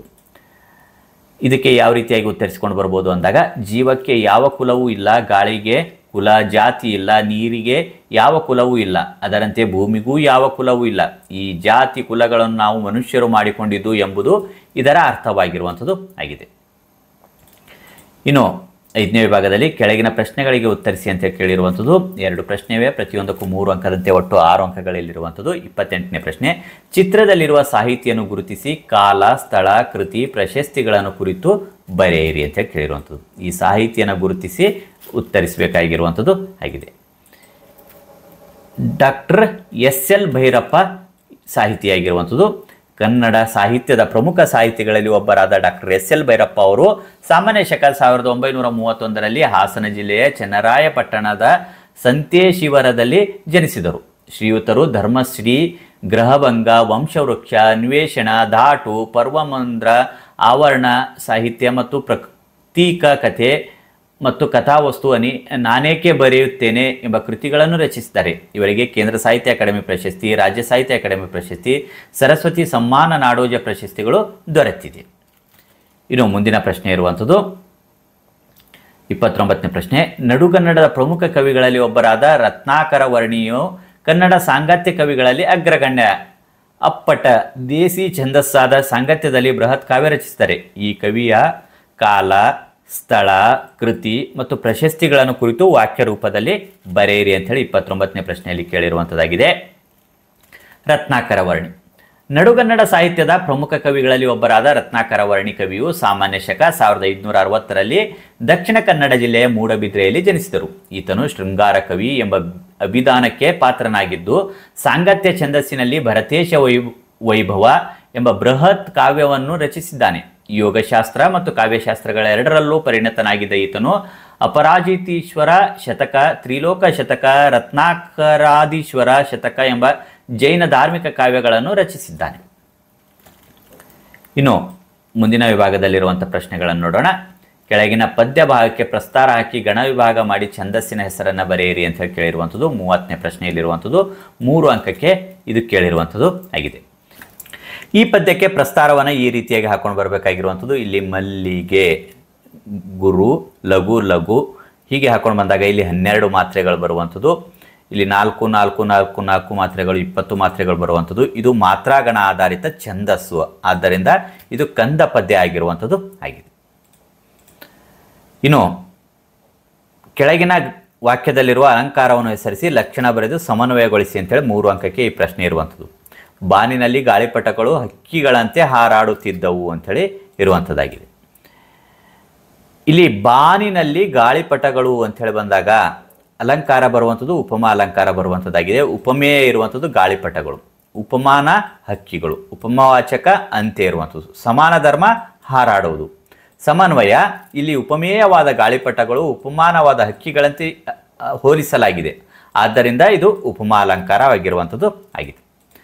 ಇನ್ನು ಕೆಳಗಿನ ಗಾದೆಗಳಲ್ಲಿ ಯಾವುದಾದ್ರೂ ಒಂದನ್ನು ಗಾದೆ ಮಹತ್ವದೊಂದಿಗೆ ವಿಸ್ತರಿಸಿ ಬರೆಯಿರಿ ಅಂತ ಹೇಳಿ ಕೇಳಿರುವಂಥದ್ದು 3 ಅಂಕಕ್ಕೆ ಇರುವಂಥದ್ದು. ತುಂಬಿದ ಕೊಡ ತುಳುಕುವುದಿಲ್ಲ ಅಥವಾ ಕೊಟ್ಟದ್ದು ತನಗೆ ಬಚ್ಚಿಟ್ಟಿದ್ದು ಪರರಿಗೆ ಅಂಥೇಳಿ ಇರುವಂಥದ್ದಾಗಿದೆ. ಇಲ್ಲಿ ಮೊದಲನೇ ಗಾದೆಯಾಗಿರುವಂಥದ್ದು ತುಂಬಿದ ಕೊಡ ತುಳುಕುವುದಿಲ್ಲ. ಗಾದೆಯ ಮಹತ್ವ. ಗಾದೆಗಳು ವೇದಗಳಿಗೆ ಸಮ. ವೇದ ಸುಳ್ಳಾದರೂ ಗಾದೆ ಸುಳ್ಳಾಗದು ಎಂಬುದು ಮಾತಿನಂತೆ ಗಾದೆಗಳನ್ನು ಜನಪದ ಉಪನಿಷತ್ತುಗಳೆಂದು ಕರೆಯುತ್ತಾರೆ. ಗಾದೆಗಳು ಚಿಕ್ಕ ಚಿಕ್ಕ ವಾಕ್ಯಗಳಲ್ಲಿ ಹಿರಿದಾದ ಅರ್ಥವನ್ನು ನೀಡುತ್ತವೆ. ಗಾದೆಗಳು ಗ್ರಾಮೀಣ ಜನರ ಜೀವನಾಡಿಗಳಾಗಿವೆ. ಗಾದೆಗಳು ಹಿರಿಯರ ಅನುಭವ ಸಾರಗಳಾಗಿವೆ. ಗಾದೆಗಳು ನಮಗೆ ಉತ್ತಮ ಬದುಕನ್ನು ರೂಪಿಸಲು ಸಹಾಯಕಾರಿಯಾಗಿವೆ. ಗಾದೆಗಳು ಸತ್ಯವನ್ನು ಪ್ರತಿಬಿಂಬಿಸುತ್ತವೆ. ತುಂಬಿದ ಕೊಡ ತುಳುಕುವುದಿಲ್ಲ ಎಂಬ ಈ ಗಾದೆಯು ಕನ್ನಡದ ಪ್ರಸಿದ್ಧ ಗಾದೆಗಳಲ್ಲಿ ಒಂದಾಗಿದೆ. ಅರ್ಥವಿವರಣೆ. ಕೊಡಕ್ಕೆ ಅರ್ಧ ನೀರು ತುಂಬಿಸಿಕೊಂಡು ಹೋದರೆ ಅದು ತುಳುಕಿ ನೀರು ಹೊರಗೆ ಚೆಲ್ಲುತ್ತದೆ. ಅದೇ ಕೊಡಕ್ಕೆ ಪೂರ್ತಿ ನೀರು ತುಂಬಿಸಿಕೊಂಡು ಹೋದರೆ ನೀರು ಚೆಲ್ಲುವುದಿಲ್ಲ. ಅದೇ ರೀತಿ ಸಮಾಜದಲ್ಲಿ ಕಡಿಮೆ ಬುದ್ಧಿ ಜ್ಞಾನವನ್ನು ಹೊಂದಿ ಯಾವುದೇ ರೀತಿಯ ಸಾಧನೆ ಮಾಡದಿದ್ದರೂ ಅವರು ಎಲ್ಲ ಜ್ಞಾನವನ್ನು ಹೊಂದಿದ ರೀತಿ ತಮ್ಮನ್ನು ತಾವು ಹೊಗಳಿಕೊಳ್ಳುತ್ತಾರೆ. ಪ್ರಸಿದ್ಧ ವ್ಯಕ್ತಿಗಳೊಂದಿಗೆ ತಮ್ಮನ್ನು ತಾವು ಹೊಗಳಿಸಿಕೊಳ್ಳುತ್ತಿದ್ದಾರೆ. ಪ್ರಸಿದ್ಧ ವ್ಯಕ್ತಿಗಳೊಂದಿಗೆ ತಮ್ಮನ್ನು ಸಮೀಕರಿಸಿಕೊಳ್ಳುತ್ತಾರೆ. ಆದರೆ ಬುದ್ಧಿವಂತರು, ಮೇಧಾವಿಗಳು ತಮ್ಮ ಗುರಿ ಸಾಧನೆಗೆ ತಮ್ಮ ಜೀವನವನ್ನೇ ಸವೆದರು ಮತ್ತು ತ್ಯಾಗ ಮಾಡಿದರು. ನಾನೇ ಬುದ್ಧಿವಂತ, ಜ್ಞಾನವಂತ, ನಾನೇ ಮೇಲು ಎಂದು ಅವರು ಸಾಧನೆಯನ್ನು ಪ್ರಚಾರ ಮಾಡುವುದಿಲ್ಲ. ಉದಾಹರಣೆ, ಅಬ್ದುಲ್ ಕಲಾಂ ರವರು ಜಾಗತಿಕ ಮಟ್ಟದ ಪೋಖ್ರಾನ್ ಅಣು ಆವಿಷ್ಕಾರ ಮಾಡಿದ್ದರು. ಭಾರತ ರಾಷ್ಟ್ರಪತಿಯಾಗಿ ಸೇವೆ ಸಲ್ಲಿಸಿದರು. ಮೇಧಾವಿಯಾಗಿದ್ದರು. ಯಾವುದೇ ರೀತಿಯಲ್ಲಿ ಅವರು ಮಾಡಿದ ಸಾಧನೆಗಳನ್ನು ಹೇಳಿಕೊಳ್ಳುತ್ತಿರಲಿಲ್ಲ. ಮಕ್ಕಳಲ್ಲಿ ತಾವು ಮಕ್ಕಳಾಗಿ ತುಂಬಾ ವಿನಮ್ರತೆಯಿಂದ ಸರಳತೆಯಿಂದ ಇರುತ್ತಿದ್ದರು. ಇಲ್ಲಿ ಅವರ ವ್ಯಕ್ತಿತ್ವ ಎಂತಹದು ಎಂಬುದನ್ನು ತಿಳಿಯಬಹುದು. ಹಾಗೆ ಜ್ಞಾನವಂತರು ಪ್ರತಿಷ್ಠೆಯನ್ನು ತೋರುವುದಿಲ್ಲ ಎಂಬುದೇ ಈ ಗಾದೆ ಮಾತಿನ ತಾತ್ಪರ್ಯವಾಗಿದೆ. ಇನ್ನು ಅಥವಾ ಗಾದೆಯನ್ನು ನೋಡಿದಾಗ ಮಿಂಚಿ ಹೋದ ಕಾಲಕ್ಕೆ ಚಿಂತಿಸಿ ಫಲವೇನು ಅಂಥೇಳಿ ಇರುವಂಥದ್ದಾಗಿದೆ. ಇಲ್ಲಿ ಗಾದೆಯ ಮಹತ್ವ. ಗಾದೆಗಳು ವೇದಗಳಿಗೆ ಸಮ. ವೇದ ಸುಳ್ಳಾದರೂ ಗಾದೆ ಸುಳ್ಳಾಗದು ಎಂಬ ಮಾತಿದೆ. ಗಾದೆಗಳನ್ನು ಜನಪದದ ಉಪನಿಷತ್ತುಗಳೆಂದು ಕರೆಯುತ್ತಾರೆ. ಗಾದೆಗಳು ಚಿಕ್ಕ ಚಿಕ್ಕ ವಾಕ್ಯಗಳಲ್ಲಿ ಹಿರಿದಾದ ಅರ್ಥವನ್ನು ನೀಡುತ್ತವೆ. ಗಾದೆಗಳು ಗ್ರಾಮೀಣ ಜನರ ಜೀವನಾಡಿಗಳಾಗಿವೆ. ಗಾದೆಗಳು ಹಿರಿಯರ ಅನುಭವ ಸಾರಗಳಾಗಿವೆ. ಗಾದೆಗಳು ನಮಗೆ ಉತ್ತಮ ಬದುಕನ್ನು ರೂಪಿಸಲು ಸಹಾಯಕಾರಿಯಾಗಿವೆ. ಗಾದೆಗಳು ಸತ್ಯವನ್ನು ಪ್ರತಿಬಿಂಬಿಸುತ್ತವೆ. ಮಿಂಚಿ ಹೋದ ಕಾರ್ಯಕ್ಕೆ ಚಿಂತಿಸಿ ಫಲವೇನು ಎಂಬ ಈ ಗಾದೆಯು ಕನ್ನಡದ ಪ್ರಸಿದ್ಧ ಗಾದೆಗಳಲ್ಲಿ ಒಂದಾಗಿದೆ. ಅರ್ಥವಿವರಣೆ. ಗತಿಸಿ ಹೋದ ಸಮಯ, ಕಾಲ ಎಂದಿಗೂ ಪುನಃ ಬರುವುದಿಲ್ಲ. ಉತ್ತಮ ಕೆಲಸ ಅಥವಾ ಕೆಟ್ಟ ಕೆಲಸವನ್ನು ಮಾಡಿದ್ದರೂ ನಾವು ಅದರ ಬಗ್ಗೆ ಚಿಂತಿಸದೆ ಸಮಯ ಪ್ರಜ್ಞೆಯಿಂದ ಮುಂದೆ ಉತ್ತಮ ಕಾರ್ಯಗಳನ್ನು ಮಾಡುವುದರ ಕುರಿತು ಧೈರ್ಯ ಮತ್ತು ಆತ್ಮವಿಶ್ವಾಸದಿಂದ ಸಾಗಬೇಕು. ಕಳೆದು ಹೋದ ಸಮಯವನ್ನು ಚಿಂತಿಸುತ್ತಾ ಕುಳಿತರೆ ಯಾವುದೇ ಉಪಯೋಗವಾಗದು. ಬದಲಾಗಿ ಆರೋಗ್ಯ ಸಮಸ್ಯೆಗಳು ಬರುತ್ತವೆ ಮತ್ತು ಸಮಯವೂ ವ್ಯರ್ಥವಾಗುತ್ತದೆ. ಎಲ್ಲರ ಜೀವನ ಒಂದೇ ರೀತಿಯಲ್ಲಿ ಇರುವುದಿಲ್ಲ. ಜೀವನದಲ್ಲಿ ಉನ್ನತ ಗುರಿಯನ್ನು ಹೊಂದಿರಬೇಕು. ಗುರಿಯನ್ನು ಸಾಧಿಸಲು ಪರಿಶ್ರಮ ಪಡಬೇಕು. ಆಗ ಯಶಸ್ಸು ನಮ್ಮನ್ನು ಹುಡುಕಿಕೊಂಡು ಬರುತ್ತದೆ. ಹಾಗಾಗಿ ಮಿಂಚಿ ಹೋದ ಕಾಲವನ್ನು ಚಿಂತಿಸಬಾರದು. ಚಿಂತಿಸಿದರೆ ಯಾವುದೇ ಪ್ರಯೋಜನವಿಲ್ಲ ಅಂಥೇಳಿ ಈ ರೀತಿ ಗಾದೆಯನ್ನು ವಿಸ್ತರಿಸಿ ಬರೆಯಬಹುದಾಗಿರುವಂಥದ್ದು. ನಾವು ಗಾದೆಗಳನ್ನು ಹೇಗೆ ವಿಸ್ತರಿಸಿ ಬರೆಯಬೇಕು ಮತ್ತು ಕೆಲವೊಂದಿಷ್ಟು ಪ್ರಮುಖವಾಗಿರುವಂಥ ಗಾದೆಗಳನ್ನು ತೆಗೆದು ಉತ್ತರಿಸಿಕೊಂಡು ಬಂದಿರುವಂಥ ವಿಡಿಯೋಗಳನ್ನು ಸಹ ಸಿದ್ಧಪಡಿಸಿರುವಂಥದ್ದು. ಒಂದು ವೇಳೆ ಆ ವಿಡಿಯೋಗಳು ವೀಕ್ಷಿಸಿರದಿದ್ದಲ್ಲಿ ಡಿಸ್ಕ್ರಿಪ್ಷನ್ ಬಾಕ್ಸ್ನಲ್ಲಿ ಲಿಂಕ್ ಕೊಟ್ಟಿರ್ತೇವೆ. ವೀಕ್ಷಣೆ ಮಾಡಿ ಪ್ರಾಕ್ಟೀಸ್ ಸಹ ಮಾಡಿಕೊಳ್ಬೋದಾಗಿರುವಂಥದ್ದಾಗಿದೆ. ಇನ್ನು 9ನೇ ವಿಭಾಗದಲ್ಲಿ ಏನು ಕೇಳಿದ್ದಾರೆ ಅಂತ ಅಂದಾಗ ಕೆಳಗಿನ ವಾಕ್ಯ ಅಥವಾ ಹೇಳಿಕೆಗಳಿಗೆ ಸಂದರ್ಭ ಮತ್ತು ಸ್ವಾರಸ್ಯಗಳನ್ನು ಬರೆಯಿರಿ ಅಂತ ಹೇಳಿ ಕೇಳಿರುವಂಥದ್ದು. ಇಲ್ಲಿ 6 ಪ್ರಶ್ನೆ ಇವೆ. ಪ್ರತಿಯೊಂದಕ್ಕೂ 3 ಅಂಕದಂತೆ ಒಟ್ಟು 18 ಅಂಕಗಳು ಇಲ್ಲಿರುವಂಥದ್ದು. 33ನೇ ಪ್ರಶ್ನೆ, ಮಾನವತೆಯೇ ವಿಶ್ವ ಅನುಸರಿಸಬೇಕಾದ ಮಾರ್ಗ ಅಂಥೇಳಿ ಕೇಳಿರುವಂಥದ್ದಾಗಿದೆ.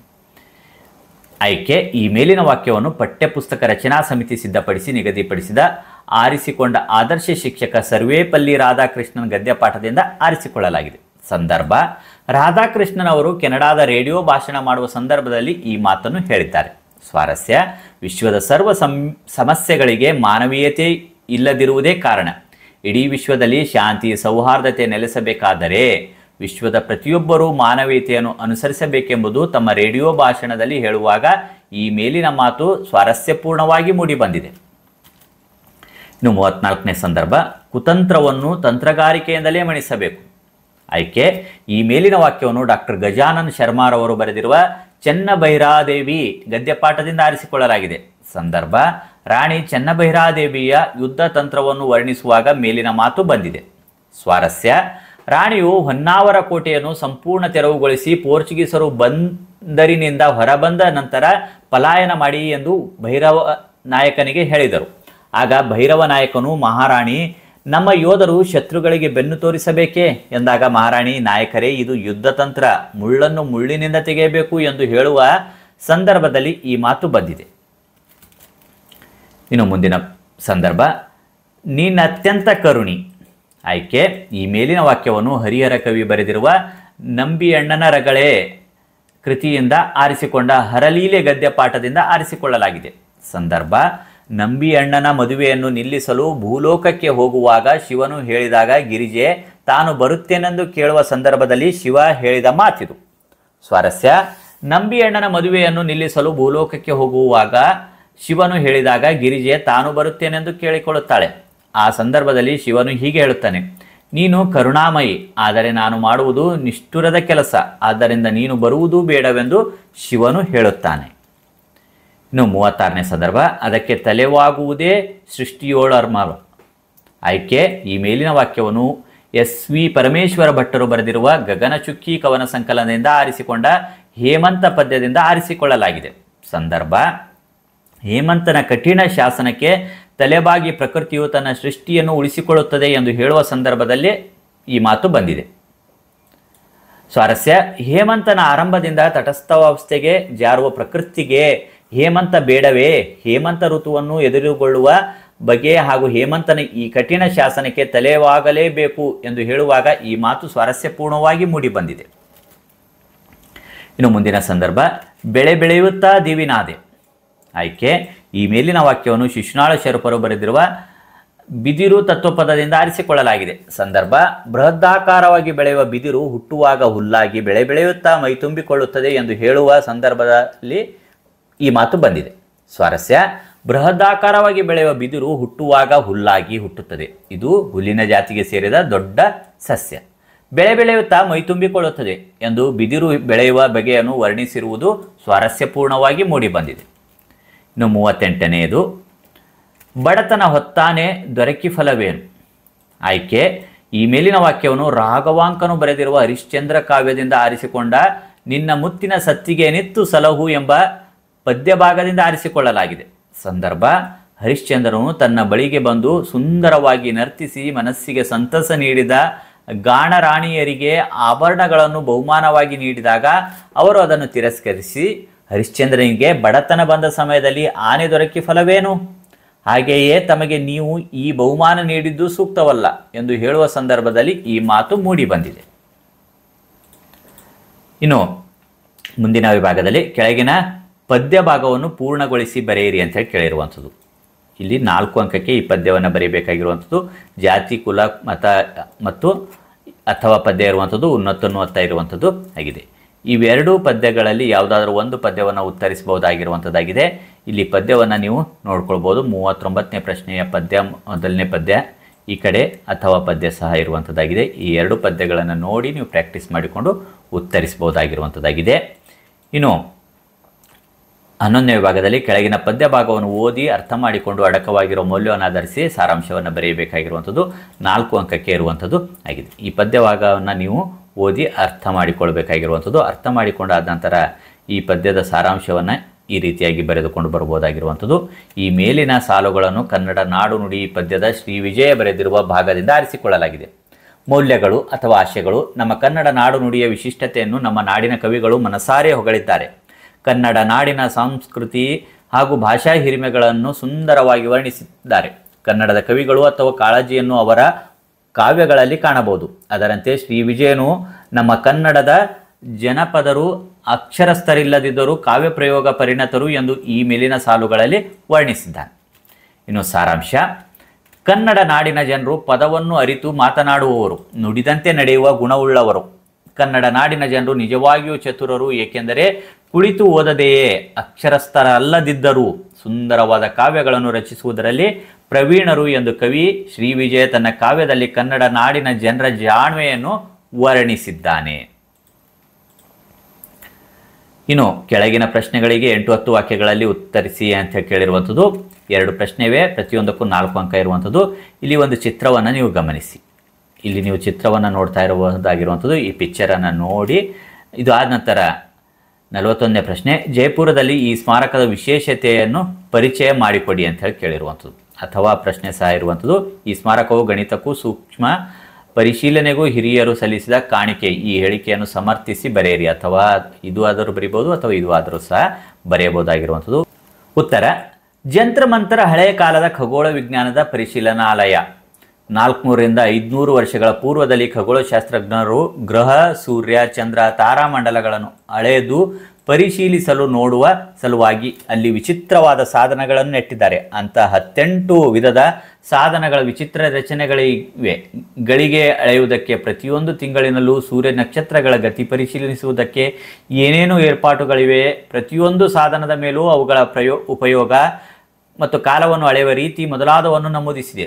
ದೂರದರ್ಶಕ ಯಂತ್ರದ ಸಹಾಯವಿಲ್ಲದೆ ಬರಿಗಣ್ಣಿನಿಂದಲೇ ಖಗೋಳದ ಗ್ರಹಗಳ ಗತಿಯನ್ನು ಅಳೆಯಲು ಮಾಡಿದ ಈ ಸಾಧನಗಳು ಗಣಿತಕ್ಕೂ ಸೂಕ್ಷ್ಮ ಪರಿಶೀಲನೆಗೂ ಹಿರಿಯರು ಸಲ್ಲಿಸಿದ ಕಾಣಿಕೆ. ಇನ್ನು 42ನೇ ಪ್ರಶ್ನೆ: ಮೋಹ ಮುಸುರಿದ ಬುದ್ಧಿ ಸರ್ವನಾಶದ ಸಿದ್ಧಿ. ವ್ಯಾಮೋಹವನ್ನು ತೊರೆದು ಬಾಳಬೇಕು, ಏನು ಬಂದರೂ ಕೂಡ ತಾಳಬೇಕು. ಈ ಪದ್ಯವನ್ನು ಆಧಾರವಾಗಿ ಇಟ್ಟುಕೊಂಡು ಪಾರಿವಾಳ ಕಥೆಯನ್ನು ನಿಮ್ಮ ಮಾತುಗಳಲ್ಲಿ ಬರೆಯಿರಿ ಅಂತ ಕೇಳಿರುವಂಥದ್ದು. ಅಥವಾ ವ್ಯಾಮೋಹ ತೊರೆದು ತಾಳ್ಮೆಯಿಂದ ಯೋಚಿಸಿ ಕಾರ್ಯ ಸಾಧನೆ ಮಾಡಬೇಕು, ಈ ಆಶಯವನ್ನು ವಿವರಿಸಿ ಬರೆಯಿರಿ ಅಂಥೇಳಿ ಕೇಳಿರುವಂಥದ್ದಾಗಿದೆ. ದಟ್ಟವಾದ ಕಾಡಿನ ಹೆಮ್ಮರದ ಪಟರೆಯಲ್ಲಿ ಪಾರಿವಾಳಗಳ ಜೋಡಿ ವಾಸವಾಗಿದ್ದವು. ಅವು ಪರಸ್ಪರ ಒಂದನ್ನೊಂದು ಬಿಟ್ಟಿರದಷ್ಟು ಪ್ರೀತಿ ಹೊಂದಿದವು. ಒಮ್ಮೆ ಹೆಣ್ಣು ಪಾರಿವಾಳವು ಮೊಟ್ಟೆಯನ್ನು ಇಟ್ಟಿತು. ಆ ಮೊಟ್ಟೆಗಳು ಒಡೆದು ಮರಿಗಳು ಹೊರಗೆ ಬಂದು ಚಿಲಿಪಿಲಿ ಸದ್ದು ಮಾಡುವುದನ್ನು ಕೇಳುತ್ತಾ ಪಾರಿವಾಳಗಳು ಆನಂದದಿಂದ ಬಾಳುತ್ತಿದ್ದವು. ಹೀಗಿರುವಾಗ ಒಂದು ದಿನ ಒಬ್ಬ ಬೇಡನು ಬಲೆ ಹಾಕಿದನು. ಆಟವಾಡುತ್ತಿದ್ದ ಪುಟ್ಟ ಮರಿಗಳು ಬೇಡನ ಹಾಕಿದ ಬಲೆಗೆ ಸಿಕ್ಕಿಬಿದ್ದವು. ಬಿಡಿಸಿಕೊಳ್ಳಲು ಕಿರುಚಾಡತೊಡಗಿದವು. ಬಲೆಗೆ ಸಿಲುಕಿದ ಪುಟ್ಟ ಮರಿಗಳನ್ನು ಕಂಡ ತಾಯಿ ಪಾರಿವಾಳ ತಾನೂ ಬಲೆಗೆ ಧುಮುಕಿತು. ಹೆಣ್ಣು ಪಾರಿವಾಳವನ್ನು ಬಿಟ್ಟಿರಲಾರದ ಗಂಡು ಪಾರಿವಾಳವು ಕಣ್ಣೀರಿಡುತ್ತಾ ತಾನೂ ಬಲೆಯ ಒಳಗೆ ಹೋಯಿತು. ಹೀಗೆ ಜೋಡಿ ಪಾರಿವಾಳಗಳು ಕುರುಡು ವಾತ್ಸಲ್ಯದಿಂದ ಮತ್ತು ಅವಿವೇಕತನದಿಂದ ತಾವು ಬಲೆಗೆ ಸಿಲುಕಿ ಬೇಡನ ಪಾಲಾದವು. ಮೋಹ ಎಂಬುದು ಸರ್ವನಾಶಕ್ಕೆ ಕಾರಣ. ವ್ಯಾಮೋಹ ತೊರೆದು ತಾಳ್ಮೆಯಿಂದ ಯೋಚಿಸಿ ಕಾರ್ಯ ಸಾಧನೆ ಮಾಡಬೇಕು ಎಂಬುದೇ ಈ ಕವನದ ಆಶಯವಾಗಿದೆ. ಇನ್ನು ಕೆಳಗಿನ ಗದ್ಯ ಭಾಗವನ್ನು ಮನಸ್ಸಿನಲ್ಲಿ ಓದಿಕೊಂಡು ಕೊಟ್ಟಿರುವ ಪ್ರಶ್ನೆಗಳಿಗೆ ಉತ್ತರಿಸಿ ಅಂತ ಕೇಳಿರುವಂಥದ್ದು. 4 ಅಂಕಕ್ಕೆ ಇಲ್ಲಿ ಉತ್ತರಿಸಬೇಕಾಗಿರುವಂಥದ್ದು. 43ನೇ ಪ್ರಶ್ನೆ: ಇಲ್ಲಿರುವಂಥ ಗದ್ಯ ಭಾಗವನ್ನು ಪೂರ್ತಿಯಾಗಿ ಓದಿ ಅರ್ಥ ಮಾಡಿಕೊಳ್ಬೇಕಾಗಿರುವಂಥದ್ದು. ಪ್ರಶ್ನೆ ಇರುವಂಥದ್ದು: ಮರವನ್ನು ಕೊಂದ ಅಪರಾಧಕ್ಕಾಗಿ ಪಾಲ್ ಕೆಲೆನ್ ಮೇಲೆ ಯಾವ ಕ್ರಮ ಕೈಗೊಳ್ಳಲಾಗಿದೆ? 500 ವರ್ಷ ಹಳೆಯದಾದ ಮರವೊಂದನ್ನು ಸಸ್ಯನಾಶಕ ಬಳಸಿ ಕೊಂದ ಅಪರಾಧಕ್ಕಾಗಿ ಅಮೆರಿಕಾದ ಪ್ರಜೆಯಾದ ಪಾಲ್ ಕೆಲೆನ್ ಎಂಬುವನಿಗೆ ಜಿಲ್ಲಾ ನ್ಯಾಯಾಲಯ 9 ವರ್ಷ ಸಜೆ ಹಾಗೂ $1,000 ದಂಡ ವಿಧಿಸಿದೆ. ಸಸ್ಯನಾಶಕವನ್ನು ಮರದ ಮೇಲೆ ಸುರಿದಿದ್ದು ಗೊತ್ತಾದೊಡನೆಯೇ ಕೆಲೆನ್ನನ್ನು ಕಳೆದ ವರ್ಷ ಜೂನ್ ತಿಂಗಳಿನಲ್ಲಿ ಬಂಧಿಸಲಾಗಿತ್ತು. $20,000 ಜಾಮೀನು ಒದಗಿಸಲು ಸಾಧ್ಯವಾಗದೆ ಹೋದುದರಿಂದ ಅವನಿನ್ನೂ ಜೈಲಿನಲ್ಲೇ ಇದ್ದಾನೆ. ಅಮೆರಿಕಾದ ಟೆಕ್ಸಾಸ್ ರಾಜ್ಯದ ಹೌಸ್ಟನ್ ಎಂಬಲ್ಲಿ ನಡೆದ ಘಟನೆ ಇದು. ಈ ರೀತಿಯಾಗಿ ಉತ್ತರಿಸಬಹುದಾಗಿರುವಂಥದ್ದು. ಇನ್ನು ಮರವನ್ನು ಉಳಿಸಲು ಅಮೆರಿಕನ್ನರು ಮಾಡುತ್ತಿರುವ ಪ್ರಯತ್ನಗಳೇನು ಅಂತ ಹೇಳಿ ಕೇಳಿರುವಂಥದ್ದು. ಈ 1 ವರ್ಷದಲ್ಲಿ ಮರವನ್ನು ಉಳಿಸಲು ಅಗತ್ಯವಾದ ಕ್ರಮ ಕೈಗೊಳ್ಳುವ ಸಲುವಾಗಿ ಹೌಸ್ಟನ್ ನಗರ ಪಾಲಿಕೆಗೆ $1 ಲಕ್ಷಕ್ಕೂ ಹೆಚ್ಚು ದೇಣಿಗೆ ಬಂದಿದೆ. ಆದರೇನು ಮರ ಹೆಚ್ಚು ಕಾಲ ಬದುಕುವ ಸಾಧ್ಯತೆ ಇಲ್ಲ. ಆ ಮರಕ್ಕೆ ಬೇಗನೆ ಪೂರ್ಣ ಆರೋಗ್ಯ ಲಭಿಸಲೆಂದು ಹಾರೈಸಿ ಸಾವಿರಾರು ಜನ ವೃಕ್ಷಪ್ರೇಮಿಗಳು ಮರದ ಬುಡದಲ್ಲಿ ಶುಭಾಶಯ ಪತ್ರಗಳನ್ನು ಇಡುತ್ತಿದ್ದಾರೆ. ಮರಕ್ಕೆ ದೀರ್ಘಾಯುಸ್ಸು ಕೋರಿ ಪ್ರಾರ್ಥನೆ ಸಲ್ಲಿಸುತ್ತಿದ್ದಾರೆ. ಇನ್ನು ಇದು ಆದ ನಂತರ ಪತ್ರಲೇಖನದ ಪ್ರಶ್ನೆ ಇರುವಂಥದ್ದು. 44ನೇ ಪ್ರಶ್ನೆ. ಇಲ್ಲಿ 5 ಅಂಕಕ್ಕೆ ಇದು ಇರುವಂಥದ್ದಾಗಿದೆ. ನಿಮ್ಮನ್ನು ಬೀದರಿನ ಅನುಭವ ನಗರದ ಸರ್ಕಾರಿ ಶಾಲೆಯ ವಿದ್ಯಾರ್ಥಿ ಅಲ್ಲಮ್ಮ ಎಂದು ಭಾವಿಸಿಕೊಂಡು ನಿಮ್ಮ ಶಾಲೆಯಲ್ಲಿ ಆಚರಿಸಿದ ವಿಶ್ವ ಮಾನವ ದಿನಾಚರಣೆಯ ವರದಿ ಪ್ರಕಟಿಸುವಂತೆ ಮೌಲ್ಯವಾಣಿ ದಿನಪತ್ರಿಕೆಗೆ ಸಂಪಾದಕರಿಗೆ ಪತ್ರ ಬರೆಯಿರಿ ಅಂತ ಹೇಳಿ ಕೇಳಿರುವಂಥದ್ದು. ಇಲ್ಲಿ ಪತ್ರವನ್ನು ಯಾವ ರೀತಿಯಾಗಿ ಬರೆಯಕೊಳ್ಬೇಕಂದಾಗ ಈ ಕಡೆ ಭಾಗದಲ್ಲಿ ದಿನಾಂಕ ಹಾಕ್ಕೊಳ್ಬೇಕಾಗಿರುವಂಥದ್ದು, ಸ್ಥಳ ಬೀದರ್ ಇರುವಂಥದ್ದಾಗಿದೆ. ಇಂದ ಅಲ್ಲಮ್ಮ 9ನೇ ತರಗತಿ ಸರ್ಕಾರಿ ಶಾಲೆ ಅನುಭವ ನಗರ ಬೀದರ್. ಇನ್ನು ಗೆ ಯಾರಿಗೆ ಬರೀಬೇಕಾಗಿರುವಂಥದ್ದು, ಮಾನ್ಯ ಸಂಪಾದಕರು ಮೌಲ್ಯವಾಣಿ ದಿನಪತ್ರಿಕೆ ಬೀದರ್ ಅಂಥೇಳಿ. ಇನ್ನು ಮಾನ್ಯರೇ ಅಂಥೇಳಿ ಬರೆದ ನಂತರ ಇಲ್ಲಿ ವಿಷಯವನ್ನು ಬರೆದುಕೊಳ್ಬೇಕಾಗಿರುವಂಥದ್ದು, ವಿಶ್ವಮಾನವ ದಿನಾಚರಣೆ ವರದಿಯನ್ನು ಪ್ರಕಟಿಸುವ ಕುರಿತು ಅಂಥೇಳಿ. ಇನ್ನು ವಿಷಯದಲ್ಲಿ ಮೇಲ್ಕಾಣಿಸಿದ ವಿಷಯದನ್ವಯ ನಮ್ಮ ಸರ್ಕಾರಿ ಶಾಲೆಯಲ್ಲಿ ರಾಷ್ಟ್ರಕವಿ ಕುವೆಂಪು ಅವರ ಜನ್ಮದಿನದ ಸವಿನೆನಪಿಗಾಗಿ ಡಿಸೆಂಬರ್ 29ರಂದು ನಮ್ಮ ಶಾಲೆಯಲ್ಲಿ ವಿಶ್ವಮಾನವ ದಿನಾಚರಣೆಯನ್ನು ಆಚರಿಸಿದೆವು. ಈ ಕಾರ್ಯಕ್ರಮದಲ್ಲಿ ಸ್ಥಳೀಯ ಹಲವಾರು ಸಾಹಿತಿಗಳು ಅತಿಥಿಗಳಾಗಿ ಭಾಗವಹಿಸಿ ಕಾರ್ಯಕ್ರಮದ ಸೊಬಗನ್ನು ಹೆಚ್ಚಿಸಿದರು. ಈ ಕಾರ್ಯಕ್ರಮದಲ್ಲಿ ಕುವೆಂಪುರವರ ಜೀವನ, ಅವರ ಕೃತಿಗಳು ಮತ್ತು ಪ್ರಶಸ್ತಿಗಳ ಬಗ್ಗೆ ಅನೇಕ ವಿದ್ಯಾರ್ಥಿಗಳು ತಮ್ಮ ಅನಿಸಿಕೆಗಳನ್ನು ಹಂಚಿಕೊಂಡರು. ಈ ಕಾರ್ಯಕ್ರಮದಲ್ಲಿ ಕುವೆಂಪುರವರು ರಚಿಸಿದ ಕವನಗಳು ರಾಗಬದ್ಧವಾಗಿ ಹಾಡಲಾಯಿತು. ಸಾಹಿತಿಗಳ ಅನಿಸಿಕೆಗಳು ನಮ್ಮ ಹೃದಯಗಳನ್ನು ಸೊರೆಗೊಂಡವು. ಕಾರ್ಯಕ್ರಮದಲ್ಲಿ ಪಾಲ್ಗೊಂಡ ಅತಿಥಿ ಅಧ್ಯಕ್ಷರು ವಿದ್ಯಾರ್ಥಿಗಳಿಗೆ ಶುಭ ಹಾರೈಸಿದರು. ವಂದನೆಗಳೊಂದಿಗೆ ಅಂಥೇಳಿ ಇಲ್ಲಿ ಇಂತಿ ನಿಮ್ಮ ವಿಶ್ವಾಸಿ ಅಲ್ಲಮ ಬರೆದಿರುವಂಥದ್ದು. ಇನ್ನು ಹೊರವಿಳಾಸದಲ್ಲಿ ಇವರಿಗೆ ಯಾರಿಗೆ ಬರೀಬೇಕಾಗಿರುವಂಥದ್ದು, ಮಾನ್ಯ ಸಂಪಾದಕರು ಮೌಲ್ಯವಾಣಿ ದಿನಪತ್ರಿಕೆ ಬೀದರ್ ಇವರಿಗೆ ಬರೆಯಬೇಕಾಗಿರುವಂಥದ್ದು ಆಗಿದೆ. ಇನ್ನು ಅಥವಾ ಪ್ರಶ್ನೆ ಸಹ ಇರುವಂಥದ್ದು, ನಿಮ್ಮನ್ನು ಮಂಡ್ಯ ಜಿಲ್ಲೆಯ ಸರ್ಕಾರಿ ಪ್ರೌಢಶಾಲೆಯ ವಿದ್ಯಾರ್ಥಿ ಅಮುಕ್ತ ಮೌಲ್ಯ ಎಂದು ಭಾವಿಸಿಕೊಂಡು ನೀವು ಕೈಗೊಂಡ ಪ್ರವಾಸ ಕುರಿತು ವಿಜಯಪುರದಲ್ಲಿರುವ ನಿಮ್ಮ ಗೆಳತಿ ಅಸ್ಮಿತಾಳಿಗೆ ಪತ್ರ ಬರೆಯಿರಿ ಅಂತ ಹೇಳಿ ಕೇಳಿರುವಂಥದ್ದು. ಇಲ್ಲಿ ಈ ಒಂದು ವೈಯಕ್ತಿಕ ಪತ್ರದಲ್ಲಿ ಈ ಕಡೆ ಭಾಗದಲ್ಲಿ ದಿನಾಂಕ, ಸ್ಥಳ ಮಂಡ್ಯ ಹಾಕೊಂಡಿರುವಂಥದ್ದು. ಯಾರಿಗೆ ಬರೀಬೇಕಾಗಿರುವಂಥದ್ದು, ಅಮುಕ್ತ ಮೌಲ್ಯ ಸರ್ಕಾರಿ ಪ್ರೌಢಶಾಲೆ ಮಂಡ್ಯ ಬರೀಬೇಕಾಗಿರುವಂಥದ್ದು ಆಗಿದೆ. ಪ್ರೀತಿಯ ಗೆಳತಿ, ನಿನ್ನ ಪ್ರೀತಿಯ ಗೆಳತಿ ಅಮುಕ್ತ ಮೌಲ್ಯ ಮಾಡುವ ನಮಸ್ಕಾರಗಳು. ನಾನು ಇಲ್ಲಿ ಆರೋಗ್ಯದಿಂದ ಇದ್ದೇನೆ. ಅಭ್ಯಾಸವು ಚೆನ್ನಾಗಿ ನಡೆಯುತ್ತಿದೆ. ನೀನು ಆರೋಗ್ಯದಿಂದ ಇರುವೆ ಎಂದು ಭಾವಿಸುತ್ತೇನೆ. ನಾನು ತಿಳಿಸುವುದೇನೆಂದರೆ, ಈ ವರ್ಷ ನಮ್ಮ ಶಾಲೆಯಲ್ಲಿ ಶೈಕ್ಷಣಿಕ ಪ್ರವಾಸವನ್ನು ಕರ್ನಾಟಕ ರಾಜ್ಯದ ಪ್ರಮುಖ ಸ್ಥಳಗಳಿಗೆ ಹಮ್ಮಿಕೊಂಡಿದ್ದರು. ನಾನು ಸಹ ನಮ್ಮ ತಂದೆ ತಾಯಿಯವರ ಒಪ್ಪಿಗೆ ಪಡೆದು ನನ್ನ ಸಹಪಾಠಿಗಳು ಮತ್ತು ಶಿಕ್ಷಕರ ಜೊತೆಗೆ ಈ ಪ್ರವಾಸಕ್ಕೆ ಹೋಗಿ ಬಂದೆನು. ಈ ಪ್ರವಾಸದಿಂದ ಸಾಕಷ್ಟು ತಿಳಿಯದ ವಿಷಯಗಳನ್ನು ತಿಳಿದುಕೊಳ್ಳುವಂತಾಯಿತು ಮತ್ತು ನೋಡದ ಪ್ರಸಿದ್ಧ ಸ್ಥಳಗಳನ್ನು ದರ್ಶನವಾಯಿತು. ಪ್ರವಾಸದಲ್ಲಿ ಸ್ನೇಹಿತರೆಲ್ಲರೂ ಖುಷಿಪಟ್ಟೆವು. ನೀನು ಅವಕಾಶ ಸಿಕ್ಕರೆ ಪ್ರವಾಸಕ್ಕೆ ಹೋಗು. ಹಾಗೆಯೇ ನಿಮ್ಮ ತಂದೆ ತಾಯಿಯವರಿಗೆ ನಮಸ್ಕಾರಗಳು ತಿಳಿಸು. ಈ ಪತ್ರ ಮುಟ್ಟಿದ ಕೂಡಲೇ ನೀನು ನಿನ್ನ ಕ್ಷೇಮ ಸಮಾಚಾರ ಕುರಿತು ಪತ್ರವನ್ನು ಬರೆಯುವೆ ಎಂದು ಭಾವಿಸುವೆ. ಇಲ್ಲಿ ವಂದನೆಗಳೊಂದಿಗೆ. ಇನ್ನು ಈ ಕಡೆ ಭಾಗದಲ್ಲಿ ಇಂತಿ ನಿನ್ನ ಪ್ರೀತಿಯ ಗೆಳತಿ ಅಮುಕ್ತ ಮೌಲ್ಯ. ಇನ್ನು ಹೊರವಿಳಾಸ ಇವರಿಗೆ ಯಾರಿಗೆ, ಅಶ್ವಿತಾ, ಗಾಂಧಿನಗರ 2ನೇ ಅಡ್ಡ ರಸ್ತೆ ವಿಜಯಪುರ. ಈ ರೀತಿಯಾಗಿ ಹೊರವಿಳಾಸದಲ್ಲಿ ಹಾಕ್ಕೊಳ್ಬೇಕಾಗಿರುವಂಥದ್ದಾಗಿದೆ. ಇನ್ನು 45ನೇ ಪ್ರಶ್ನೆ, ಕೊನೆಯ ಪ್ರಶ್ನೆ ಆಗಿರುವಂಥದ್ದು, ಕೆಳಗಿನ ಯಾವುದಾದ್ರು ಒಂದು ವಿಷಯಕ್ಕೆ 15 ವಾಕ್ಯಗಳಿಗೆ ಕಡಿಮೆ ಇಲ್ಲದಂತೆ ಪ್ರಬಂಧ ಬರೆಯಿರಿ ಅಂತ ಕೇಳಿರುವಂಥದ್ದು. 5 ಅಂಕಕ್ಕೆ ಇರುವಂಥದ್ದು. 2 ಪ್ರಬಂಧಗಳು ಕೊಟ್ಟಿರುವಂಥದ್ದು. ಇದರಲ್ಲಿ ಯಾವುದಾದ್ರು ಒಂದು ಸುಲಭವಾಗಿರುವಂಥ ಪ್ರಬಂಧವನ್ನು ರಚಿಸಬಹುದಾಗಿರುವಂಥದ್ದು. ಸಾವಯವ ಕೃಷಿ ಅಥವಾ ಗ್ರಂಥಾಲಯಗಳ ಮಹತ್ವ ಇಲ್ಲಿ ಕೊಟ್ಟಿರುವಂಥದ್ದಾಗಿದೆ. ಮೊದಲನೇದಾಗಿ ಸಾವಯವ ಕೃಷಿಗಳ ಬಗ್ಗೆ ನೋಡೋಣ. ಪೀಠಿಕೆ, ಪರಿಸರಕ್ಕೆ ಹಾನಿಯಾಗದಂತೆ, ಮಣ್ಣಿನ ಫಲವತ್ತತೆ ಹಾಳಾಗದಂತೆ ಆಧುನಿಕವಾಗಿ ಸಾವಯವ ಕೃಷಿಯನ್ನು ಅಭಿವೃದ್ಧಿಪಡಿಸಲಾಗುತ್ತಿದೆ. ರಾಸಾಯನಿಕ ಗೊಬ್ಬರ ಹಾಕುವ ಬದಲು ಈ ಸಾವಯವ ಕೃಷಿ ಬಳಕೆಯ ಉತ್ತಮ ಪರಿಸರ ಬೆಳವಣಿಗೆಗೆ ಸಹಾಯಕವಾಗಿದೆ. ಇನ್ನು ವಿವರಣೆ, ದನಗಳ ಸಗಣಿ ಗೊಬ್ಬರ, ಕುರಿಗಳ ಸಗಣಿ, ಎರೆಹುಳು ಗೊಬ್ಬರ, ಎಲೆಗಳಿಂದ ಮಾಡಿದ ಗೊಬ್ಬರಗಳನ್ನು ಹಾಕಿ ಕೃಷಿ ಮಾಡುವುದಕ್ಕೆ ಸಾವಯವ ಕೃಷಿ ಎಂದು ಕರೆಯಲಾಗುತ್ತದೆ. ಇತ್ತೀಚಿನ ದಿನಗಳಲ್ಲಿ ಹೆಚ್ಚಿನ ಇಳುವರಿ ತೆಗೆಯಬೇಕು ಎಂಬ ಆಸೆಯಿಂದ ಹಲವಾರು ರಾಸಾಯನಿಕ ಗೊಬ್ಬರಗಳನ್ನು ಕೃಷಿಗೆ ಬಳಸಿಕೊಳ್ಳುತ್ತಿರುವುದರಿಂದ ಮಣ್ಣಿನ ಫಲವತ್ತತೆ ಮತ್ತು ಆಹಾರದಲ್ಲಿನ ಪೌಷ್ಟಿಕಾಂಶಗಳು ಹಾಳಾಗುತ್ತಿವೆ. ಅದರ ಬದಲು ಈ ಸಾವಯವ ಗೊಬ್ಬರಗಳನ್ನು ಹಾಕಿ ಸಾವಯವ ಕೃಷಿ ಮಾಡಬೇಕು. ಇದರಿಂದ ಬೆಳೆಗಳು ಆರೋಗ್ಯಕರವಾಗಿರುತ್ತವೆ. ಆಹಾರದಲ್ಲಿನ ಪೌಷ್ಟಿಕಾಂಶಗಳ ಬಗ್ಗೆ ಕಾಳಜಿ ವಹಿಸಬೇಕು. ಸಾವಯವ ಕೃಷಿಯಿಂದ ಸುಸ್ಥಿರ ಹಾಗೂ ಮಣ್ಣಿನ ಫಲವತ್ತತೆ ಹೆಚ್ಚುತ್ತದೆ. ಸಾವಯವ ಕೃಷಿ ಮಾಡುವುದರಿಂದ ಪರಿಸರ ಸಮತೋಲನದಲ್ಲಿರುತ್ತದೆ. ಇದರಿಂದ ಅರಣ್ಯ ನಾಶ ಕಡಿಮೆಯಾಗುತ್ತದೆ. ಉತ್ತಮ ಆರೋಗ್ಯಕರ ಪರಿಸರ ನಿರ್ಮಾಣವಾಗುತ್ತದೆ. ಮಣ್ಣಿನ ಮಾಲಿನ್ಯವನ್ನು ತಡೆಗಟ್ಟಬಹುದು. ಇನ್ನು ಉಪಸಂಹಾರ, ಹಿಂದಿನ ಕಾಲದಲ್ಲಿ ಯಾವುದೇ ರೀತಿಯ ರಾಸಾಯನಿಕ ಗೊಬ್ಬರಗಳನ್ನು ಕೃಷಿಯಲ್ಲಿ ಬಳಸುತ್ತಿರಲಿಲ್ಲ. ಅವರು ಸಾವಯವ ಗೊಬ್ಬರ ಹಾಕಿ ಕೃಷಿ ಮಾಡುತ್ತಿದ್ದರು. ಆಗಿನ ಕಾಲದ ಆಹಾರಗಳು ಅಷ್ಟೇ ಶಕ್ತಿಯುತವಾಗಿ ಮತ್ತು ಉತ್ತಮ ಪೌಷ್ಟಿಕಾಂಶಗಳಿಂದ ಕೂಡಿರುತ್ತಿದ್ದವು. ಹಾಗಾಗಿ ಹಳೆಯ ಕಾಲದ ಜನರು ತುಂಬ ಗಟ್ಟಿಮುಟ್ಟಾಗಿರುತ್ತಿದ್ದರು. ನಾವು ಕೂಡ ನೈಸರ್ಗಿಕವಾದ ಸಾವಯವ ಕೃಷಿಯನ್ನು ಪ್ರೋತ್ಸಾಹಿಸೋಣ.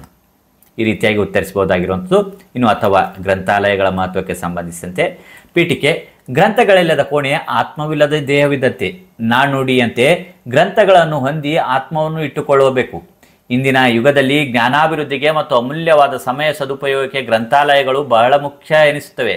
ಜ್ಞಾನಾರ್ಜನೆಗೆ ಅಗತ್ಯವಾದ ಗ್ರಂಥಗಳಿರುವ ಆಲಯವೇ ಗ್ರಂಥಾಲಯ. ಅದಕ್ಕೆಂದೇ ಶಾಲಾ ಕಾಲೇಜುಗಳಲ್ಲಿ ಮತ್ತು ಸಾರ್ವಜನಿಕ ಗ್ರಂಥಾಲಯಗಳು ತೆರೆಯಲ್ಪಟ್ಟಿವೆ.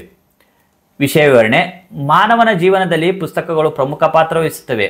ಮನುಷ್ಯನ ದೇಹಕ್ಕೆ ಅನ್ನ, ನೀರು, ಗಾಳಿ ಎಷ್ಟು ಮುಖ್ಯವೋ ಹಾಗೆಯೇ ಮಾನವನ ಮನಸ್ಸಿನ ವಿಕಾಸಕ್ಕೆ ಪುಸ್ತಕಗಳು ಅತ್ಯವಶ್ಯಕವಾಗಿವೆ. ಪುಸ್ತಕಗಳು ಆತ್ಮೀಯ ಮಿತ್ರರಿದ್ದಂತೆ ಸದಾ ಒಳ್ಳೆಯ ಯೋಚನೆಗಳಿಗೆ ದಾರಿ ಮಾಡಿಕೊಡುತ್ತವೆ. ಜ್ಞಾನ ವಿಕಾಸಕ್ಕಾಗಿಯೇ ಸಾರ್ವಜನಿಕವಾಗಿಯೂ ಮತ್ತು ಶಾಲಾ ಕಾಲೇಜುಗಳಲ್ಲಿ ಗ್ರಂಥಾಲಯಗಳನ್ನು ತೆರೆಯಲಾಗಿದೆ. ಇಲ್ಲಿ ಪ್ರತಿಯೊಂದು ವಿಷಯದ ಅಂದರೆ ಸಾಹಿತ್ಯ, ಇತಿಹಾಸ, ಪುರಾಣ, ವಿಜ್ಞಾನ, ತಂತ್ರಜ್ಞಾನ, ಮಕ್ಕಳ ಸಾಹಿತ್ಯ ಮೊದಲಾದ ವಿಷಯಗಳ ಗ್ರಂಥಗಳನ್ನು ಇಟ್ಟಿರುತ್ತಾರೆ. ಗ್ರಂಥಾಲಯಗಳು ಜ್ಞಾನದ ನಿಧಿಗಳಿದ್ದಂತೆ. ಅಂತಹ ಜ್ಞಾನ ನಿಧಿಗೆ ಕೈ ಹಾಕಿ ನಮ್ಮ ವ್ಯಕ್ತಿತ್ವ ವಿಕಾಸನ ಮಾಡಿಕೊಳ್ಳಬೇಕು. ಓದುವ ಹವ್ಯಾಸವುಳ್ಳವರು ಗ್ರಂಥಾಲಯಗಳನ್ನು ದೇವಾಲಯದಂತೆ ಕಾಣುತ್ತಾರೆ. ಉನ್ನತ ವಿದ್ಯಾಭ್ಯಾಸವನ್ನು ಮಾಡುವ ವಿದ್ಯಾರ್ಥಿಗಳಂತೂ ಜ್ಞಾನ ದಾಸೋಹದ ಮನೆಗಳಿದ್ದಂತೆ. ಅಲ್ಲಿ ಜ್ಞಾನವೆಂಬ ಆಹಾರ ಸೇವಿಸುವವರಿಗೆ ಅದರ ರುಚಿ ಅರಿವಾಗುತ್ತದೆ. ಇಂದಿನ ತಂತ್ರಜ್ಞಾನ ಯುಗದಲ್ಲಿ ಅಂತರ್ಜಾಲದ ಮೂಲಕ ಜ್ಞಾನವನ್ನು ಗಳಿಸಿಕೊಳ್ಳಬಹುದು. ಅದಕ್ಕೆಂದೇ ಈ ಲೈಬ್ರರಿಗಳನ್ನು ತೆರೆಯಲಾಗಿದೆ. ಎಲ್ಲ ಪುಸ್ತಕಗಳನ್ನು ಅಂತರ್ಜಾಲಕ್ಕೆ ಸೇರಿಸಲಾಗುತ್ತಿದೆ. ಇನ್ನು ಉಪಸಂಹಾರ. ಒಟ್ಟಾರೆಯಾಗಿ ಜೀವನದ ನಿಜವಾದ ಮೌಲ್ಯ ಮತ್ತು ಸಾರ್ಥಕತೆಯನ್ನು ತಿಳಿದುಕೊಳ್ಳುವಲ್ಲಿ, ಜೀವನದ ಬಗೆಗಿನ ಭರವಸೆಯನ್ನು ತುಂಬುವಲ್ಲಿ ಮತ್ತು ಸಚ್ಚಾರಿತ್ರ್ಯವನ್ನು ನಿರ್ವಹಿಸುವಲ್ಲಿ ಪುಸ್ತಕಗಳು ಬಹಳ ಪ್ರಮುಖವಾದ ಪಾತ್ರ ವಹಿಸುತ್ತವೆ. ಇಂತಹ ಪುಸ್ತಕಗಳನ್ನು ಒಳಗೊಂಡ ಗ್ರಂಥಾಲಯದ ಸದ್ಬಳಕೆಯಿಂದ ಸ್ವಯಂ ವ್ಯಕ್ತಿತ್ವ ವಿಕಾಸ ಹಾಗೂ ಶೈಕ್ಷಣಿಕ ಪ್ರಕ್ರಿಯೆಗಳ ಉತ್ತಮ ನಿರ್ವಹಣೆ ಸಾಧ್ಯವಾಗುತ್ತದೆ. ಆದ್ದರಿಂದ ಗ್ರಂಥಾಲಯಗಳನ್ನು ಅಭಿವೃದ್ಧಿಪಡಿಸಿ ಕಾಲಕಾಲಕ್ಕೆ ಅದನ್ನು ವಾಸ್ತವಿಕ ನೆಲೆಗಟ್ಟಿಗೆ ತಕ್ಕಂತೆ ವಿಸ್ತೃತಗೊಳಿಸುವುದು ನಮ್ಮ ಕರ್ತವ್ಯವಾಗಬೇಕು. ಈ ರೀತಿಯಾಗಿ ಇಲ್ಲಿರುವಂಥ ಎಲ್ಲ ಪ್ರಶ್ನೆಗಳಿಗೆ ಉತ್ತರಿಸಿಕೊಂಡು ಬಂದಾಗಿದೆ. ನೀವು ಇತರ ವಿಷಯಗಳಿಗೆ ಸಂಬಂಧಿಸಿದಂತೆ ಮತ್ತು ಇತರ ತರಗತಿಗಳಿಗೆ ಸಂಬಂಧಿಸಿದಂತೆ ಮಾದರಿ ಪ್ರಶ್ನೆ ಪತ್ರಿಕೆಗಳು ಇಲಾಖೆಯಿಂದ ಪ್ರಕಟಿಸಿರುವಂತಹ ಮತ್ತು ಮಾದರಿ ಉತ್ತರಗಳ ವಿಡಿಯೋಗಳು ವೀಕ್ಷಿಸಬೇಕಂದಲ್ಲಿ ಡಿಸ್ಕ್ರಿಪ್ಷನ್ ಬಾಕ್ಸ್ನಲ್ಲಿ ಲಿಂಕ್ ಇರ್ತದೆ. ಆ ಒಂದು ಲಿಂಕ್ನ ಮೂಲಕ ಎಲ್ಲ ವಿಡಿಯೋಗಳನ್ನು ವೀಕ್ಷಣೆ ಮಾಡಿ ನೀವು ಹೆಚ್ಚಿನ ಅಭ್ಯಾಸವನ್ನು ಸಹ ಮಾಡ್ಕೊಳ್ಬೋದಾಗಿರುವಂಥದ್ದು. ಈ ವಿಡಿಯೋ ನಿಮಗೆ ಇಷ್ಟ ಆದಲ್ಲಿ ಲೈಕ್ ಮಾಡಿ. ಮತ್ತೆ ಮುಂದಿನ ಭಾಗದಲ್ಲಿ ಭೇಟಿಯಾಗೋಣ. ಧನ್ಯವಾದಗಳು.